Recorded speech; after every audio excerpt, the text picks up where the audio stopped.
ចឹងអាននិសង្កថនទានដែលញោមញាតខំប្រឹងប្រែងធ្វើនេះលោកថាប្រសង្ឃមានអានិសង្ឃ5ប្រការមានអានិសង្ឃ5ប្រការអនាមន្តចារោអសមាទានចារោគណៈភោជនាំងយាវចតចៃវរាំងយោយតដ្ឋចៃវរោបាតោសោនេសង្ឃបវិសតិកឋិនទានហ្នឹងគឺថាបានន័យថាទី1លោកបានការក្រងនៅសម្ពុតកឋិនទាននេះហើយអនាមន្តចារោនិមន្តទៅណាមកណាហ្នឹងមិនបាច់លាភិក្ខុផងគ្នាដោយគ្មានអាបត្តិអសមាទានចារោនិមន្តទៅណាមកណាស្បងស្បៃត្រៃជីវរយករបស់ណាសាទៅដោយគ្មានទោសទុកសង្ឃាដីមួយចំណាយសិនក្នុងរវាង5ខែគណៈភោជនាំងគឺទទួលនៅអាហារគណៈភោជនតាមត្រូវការរបស់ញោមញាតប្រកេននិងយាវចតចៃវរាំងសម្ពុតចៃវរនឹងដែលកើតឡើងនៅក្នុងវាសនានោះហើយយាវចតចៃវរៈយោយតតចៃវរោបាតោសោនេសង្ឃវិសតិភិក្ខុសង្ឃនៅវត្តនោះទទួលមានអំណាចក្រាក្រងទទួលនៅសម្ពុតកឋិននោះទទួលអានិសង្ឃនៅអារាមដ្ឋានវត្តនោះនឹងជាអានិសង្ឃ5កើតឡើងចំពោះភិក្ខុសង្ឃអ្នកក្រាក្រងបានន័យថារួចចាកអាបត្តិអីផ្សេងសម្រាលដល់អាបត្តិនឹងតូចនឹងដោយច្រើនក៏ដោយច្រើនដោយអានិសង្ឃកឋិនហ្នឹងហើយទានដតីផ្សេងលោកមិនបានអំពីសម្ដែងអំពីអានិសង្ឃនៃអ្នកទទួលទេព្រោះអានិសង្ឃអ្នកទទួលហ្នឹងអត់បានសម្ដែងទេលោកថាបានតែអ្នកធ្វើអ្នកទទួលបានទៅទទួលអានិសង្ឃបច្ចុប្បន្នហ្នឹងបដ ாய் ក៏ប៉ុន្តែលោកថាមិននិយាយអានិសង្ឃដូចជាកឋិនទាននៅក្នុងព្រះវិន័យនឹងទេភិក្ខុសង្ឃបានទទួលអានិសង្ឃ5ប្រការមួយទៀតញោមញាតសាធុសពបរោះប្រុសស្រីគ្រប់រូបទាំងអស់ម្ចាស់ដើមទានម្ចាស់ដើមសទ្ធាលោកថាបានអានិសង្ឃប៉ុណ្ណាបានអានិសង្ឃលោកថានៅក្នុងវិន័យលោកបញ្ជាក់ថាយោជនីសុខមិច្ឆន្តាតហ្វានកថេនចៃវរាំងទេពេទុក្ខាបមញ្ញន្តិពុទ្ធវាទេវេសូនរកាទីណាំងជាយន្តិកណ្ណាទានសេចាំងបលាំងពេបានន័យថាជនទាំងឡាយណាប្រាថ្នានៅសេចក្តីសុខសេចក្តីចម្រើនបានផ្ដល់នៅឲ្យនៅចៃវរដើម្បីកឋិនទាន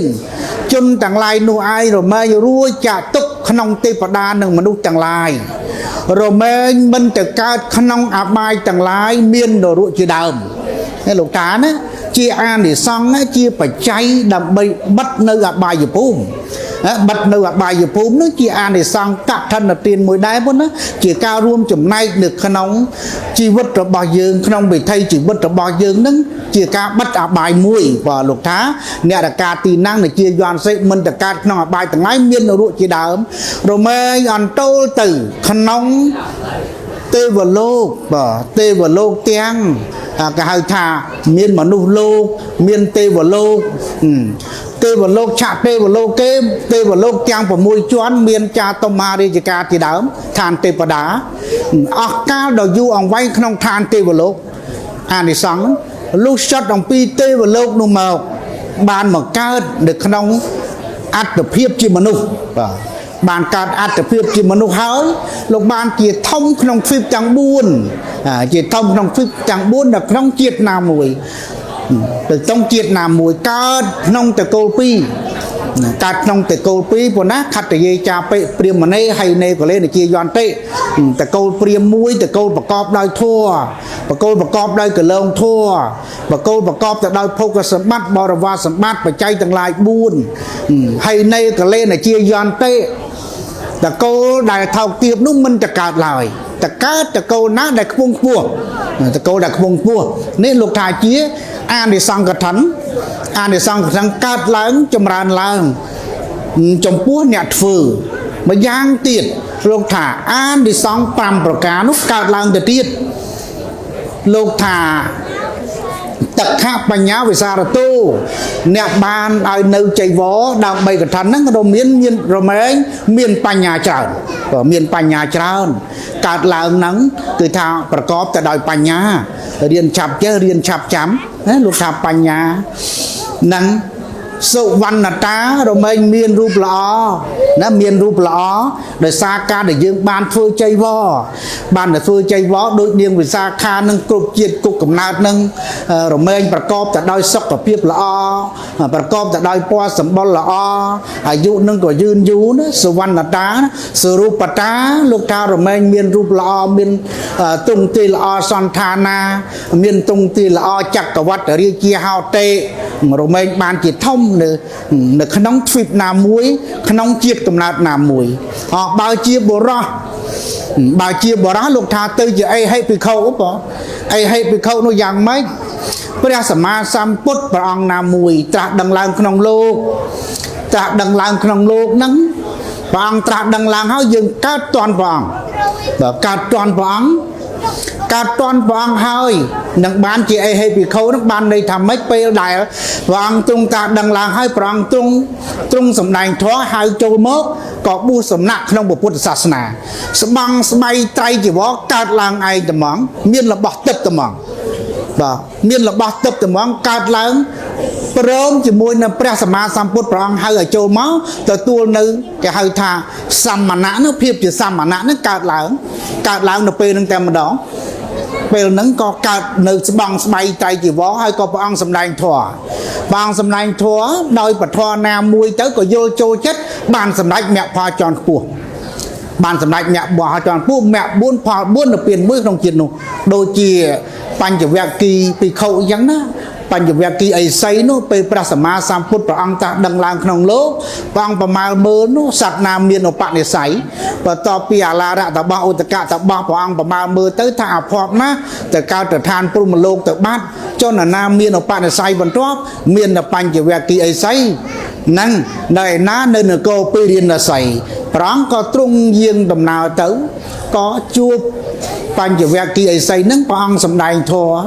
ក៏បានទៅជាអេហេភិក្ខុកើតប្រសង់នៅក្នុងពេលនោះបងកើតប្រសង់ពេលនោះដែលយើងហៅថាអាសាលហៈបូជាយើងធ្វើខែអាសាឍហ្នឹងដើម្បីរំលឹកដល់ការដែលកើតកំណើតប្រសង់ហ្នឹងគឺបានជាអេហេភិក្ខុហើយពេលនោះអេហេភិក្ខុហ្នឹងច្រើនក្នុងចំនួនព្រះសម្មាសម្ពុទ្ធក្នុងចំនួនពុទ្ធសម័យហ្នឹងមានច្រើនអង្គណាព្រោះជាអេហេភិក្ខុហ្នឹងដោយអានិសង្ឃអីថាអានិសង្ឃបុណ្យកឋិនទានហ្នឹងដល់ឡែកចំពោះស្ត្រីវិញលោកថាបានសម្រេចអីខ្លះគ្រឿងអភរណៈមានគ្រឿងអភរណៈនោះមហាលតាប្រាសាទនៈណាមហាលតាប្រាសាទនៈហ្នឹងបានន័យថាគ្រឿងអភរណៈហ្នឹងក្នុងចំនួនពុទ្ធសម័យមានតែប្រមាណរូបដូចជាមានតែ3រូបក្នុងហ្នឹងមាននាងវិសាខាមួយដែរណានៃខោអាវសាវស្បៃសម្លៀកបំពាក់កោស័យយពស់នោះហ្នឹងហើយគឺអត់មាននរណាលើករួចទេក្រៅពីតែទាស័យតែមួយរូបនិងព្រះអនន្តនេះដែលលើករួចពួកគ្រឿងនឹងបរិបូរទៅដោយត្បូងទៅដោយពេជ្រទៅដោយមាសទៅដោយរបស់មានតម្លៃរបស់មានតម្លៃហើយมันមាននរណាដែលអាចកាត់ឡើងបានទេដោយសាររបស់នឹងថ្លៃពេកបងมันអាចមានអញ្ចឹងមានតែ3នាក់ទេចំណន់នោះណាគេហៅថាមហាលតាប្រាសាទនៈគ្រឿងអភរណៈគ្រឿងអភរណៈហើយដល់ទីបញ្ចប់ទៅនាងវិសាខក៏បានទទួលសម្រេចមគ្គផលដែរផងបានមគ្គផលប៉ុណ្ណាបានមគ្គផលអានសង្ឃបុណ្យកុសលថ្នាក់ទានកុសលថ្នាក់សិលដែលខំប្រឹងប្រែងធ្វើមកទាំងប្រមាណបុកនឹងអានិសង្ឃកថាហ្នឹងក៏បានសម្រេចមគ្គផលជាន់ខ្ពស់និងនាងវិសាខាហ្នឹងក៏ប្រាថ្នាឲ្យចង់ឃើញនោះឋានទាំង6ឋានទាំង6គឺឋានទេវតាឋានចាតុមហារាជការទេវតាជាន់ទាបព្រះអស់អាយុទឹកនោះ500ឆ្នាំទឹកស្មើនឹង9លានឆ្នាំមនុស្សអាហ្នឹងណាបងណាទេវតាជាន់ទាបព្រះអស់នាងវិសាខាប្រាថ្នាបានសម្រេចមគ្គផលបានសម្រេចសោតាតាំងពីអាយុ7ឆ្នាំហើយប្រាថ្នាថាឲ្យចង់ឃើញឋានទេវតាទាំង6ជាន់ហ្នឹងបានទៅដល់និព្វានអញ្ចឹងបិទសេចក្តីប្រាថ្នាហ្នឹងបានសម្រេចទេបងណាបានកើតមកជាមនុស្សក្នុងសុគតិភពបានទៅជាអ្នកឧបត្ថម្ភអ្នកឧបថាព្រះសម្មាសម្ពុទ្ធជាអ្នកឧបត្ថម្ភធំណាមហាបាសកាជំនាន់នោះអញ្ចឹងមហាបាសកាវិសាខាប៉ុណ្ណាកើតជំនាន់នោះជំនាន់ពុទ្ធសម័យមិនត្រឹមតែជំនាន់នេះមានមហាបាសកាទេញោមញាតិណាមិនយើងចេះតែបង្កើតជំនាន់ហ្នឹងមិនមែនទេ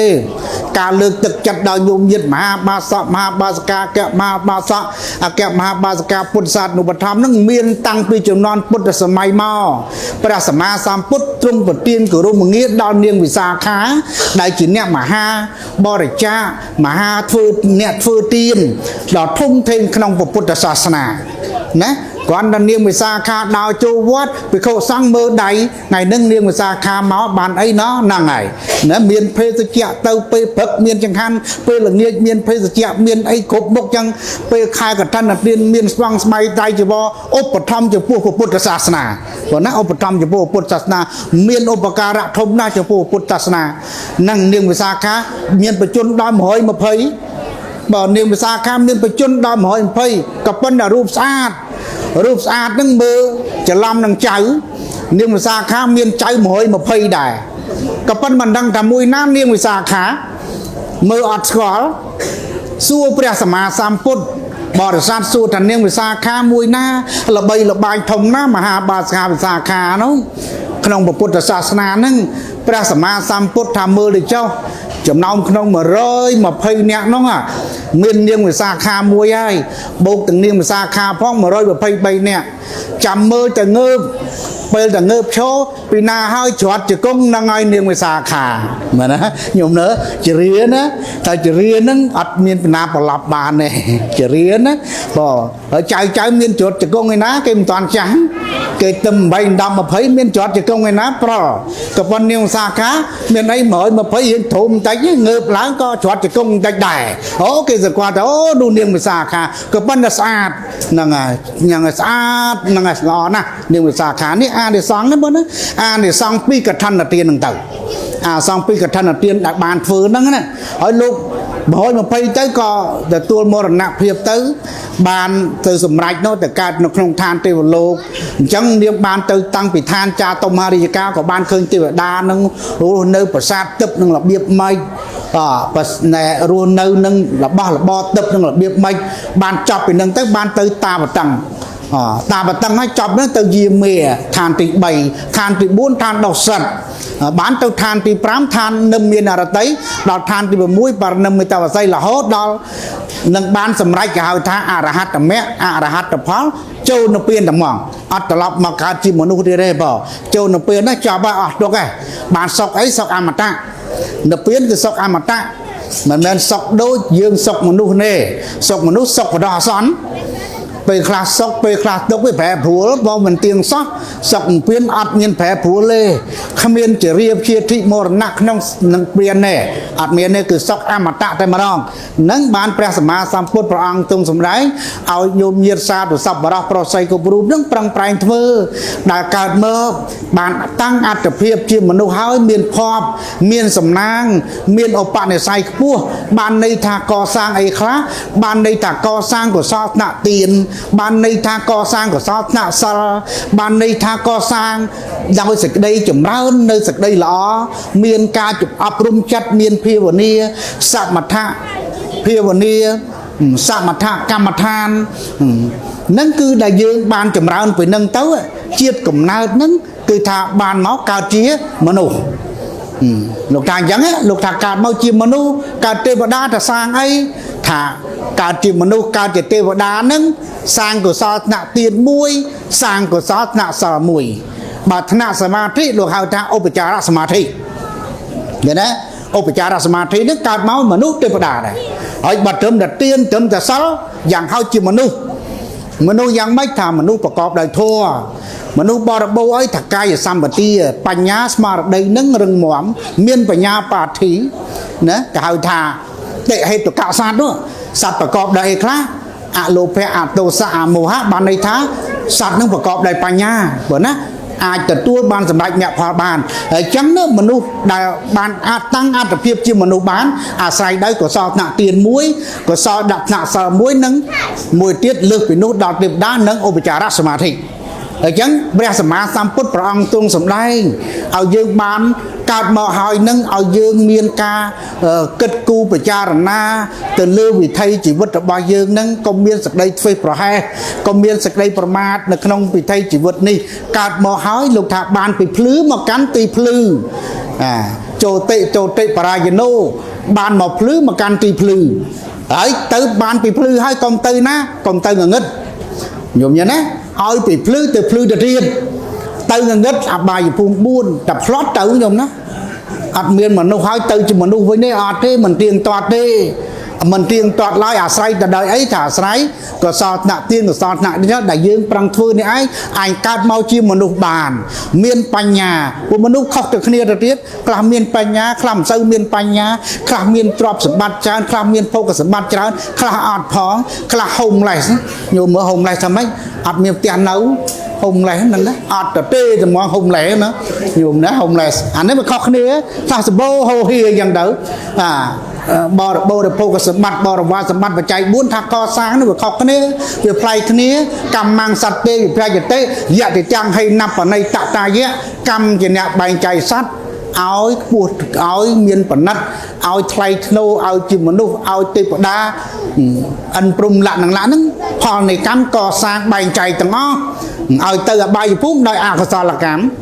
nắng cái sao là vì bạ nó bờ nó nâng nom tờ bài phụ mà chắc một bài chạy khóc nhiều chẳng mà nó có khóc nhiều chẳng đã cả cò sáng có một khóc nhiều chẳng đa chẳng lúc ai miền sạch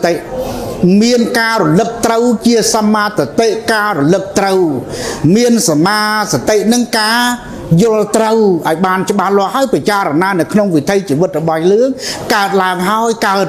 bàn chỉ một nụ hơi cò sang nơi phơi chỉ vật nâng ai bàn chỉ một nụ rư tê vật đà rồi hốt cò sang ở bạn để say nữa từ đó còn tắc vào mà sóc tô cái bàn ở biển nữa tám để giặc cụ sọt nạ tiên của sọt nạ sáu nâng phiêu vào nía côn cắt để nhú để dương đằng côn của độc côn trọc côn lục nạ đồng miền côn rồi bao dương phỏng